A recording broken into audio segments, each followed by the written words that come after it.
Welcome to my channel.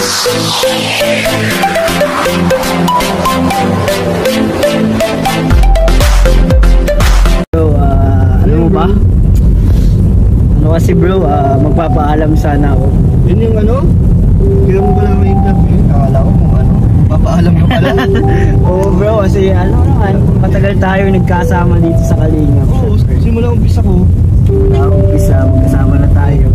Hanggang sa kung ano man yung narating natin ngayon. Anong paalam ba yan? Hindi parang alis kasi Alis muna ka? ako.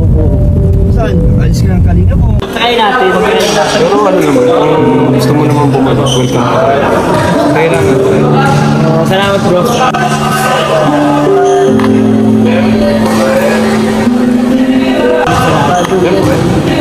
Walang iwan. Kuya David Vlogs, biglaan ang pag-alis sa Kalingap. Bakit kaya mga kasukay mga Kalingap? So alamin po natin sa video na ito.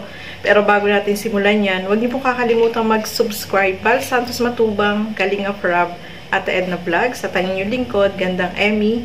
At syempre, support po natin Kuya David Vlogs. So eto alamin natin, bakit nga ba aalis ng Kalingap itong si Kuya David? So eto, panoorin po natin ang video na ito. Ano malay mo, babalik pa ako for sure. Kasi dito naman talaga yung ating hometown, dito yung home natin. Pero ang di ko sure talaga alam kung kailan. Kaya ha, ingat ka dito. Joms, tapos si Carla. Bro, ano man daya? Yeah. Ingat ka lang doon. Hindi, may mga ano kasi, kasama ko din yung family ko syempre. Hindi ko alam yung mga opportunities doon na Sabagay, sa kabuhan. Pabihira. Bro, di ka nagsabi. Papasok ka kaya nga nagsasabi nga ako ngayon bro. Papasok ka pala sa PBB. Hindi Diba? Kala mo talaga. Hindi sa yung qualified. Mga pogi lang yun. Eh, di rin. Bawal din ang super pogi. O sabagay, baka ka sobrang pogi. Kaya talented pa. Kaya kayo na muna bahala dito. Siyempre huwag mo pabayaan si Kalingap Rob sa mga ano niya. Kaya magpapakabait ka kay Kuya Rob mo.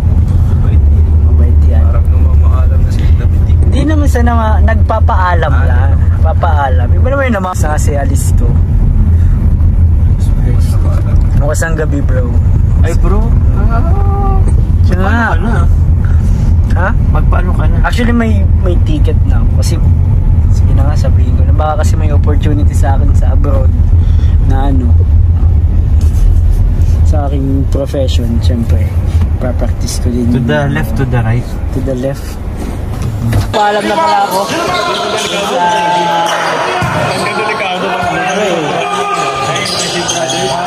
Tayo sa opportunity sa di pa naman sure.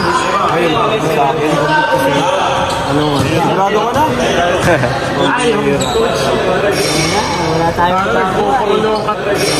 Wala tayong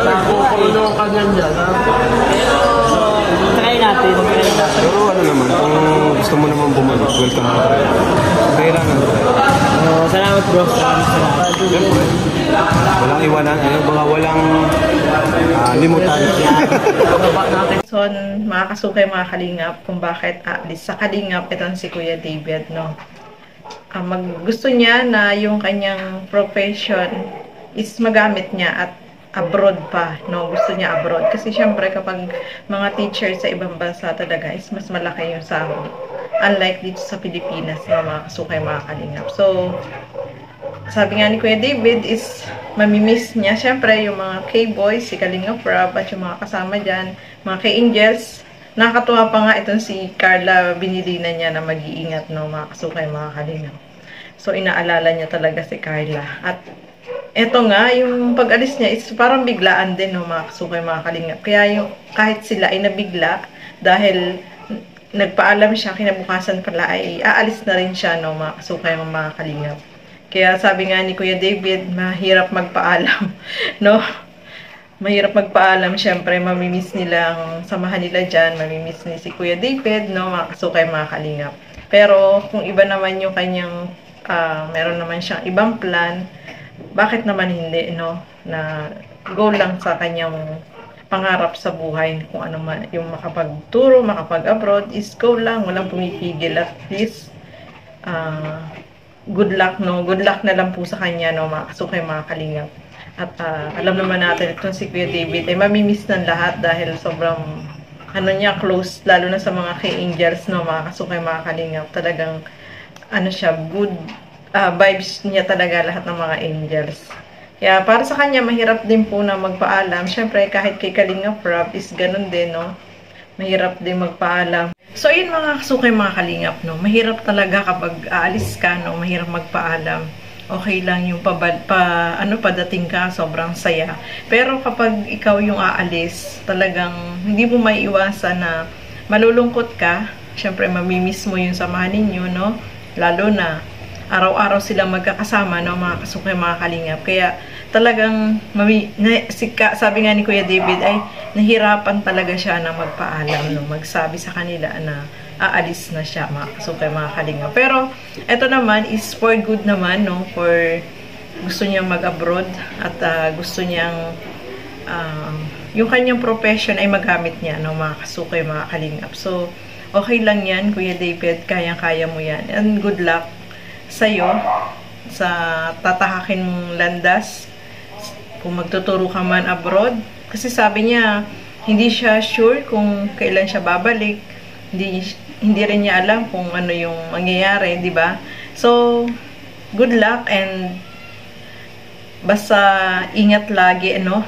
Dahil mamimiss ka rin ng mga kasamahan mo dyan, especially K-boys, no? Kasi lagi sila magkakasama everyday. Kaya, syempre, mamimiss nila ang isa't isa, no? Mahirap talaga kapag pagpapaalam, no? Masyadong madamdamin, no? Mga kasukay, hindi mo maiwasan na maluha ka kapag ganyan. Lalo na kapag, halimbawa, paalis ka sa airport, tapos may naghatid sa'yo, hindi mo maiwasan na hindi ka maiyak, no? Kasi, syempre, malalayo ka sa pamilya mo. Sa abroad, wala kang ibang ano doon, di ba?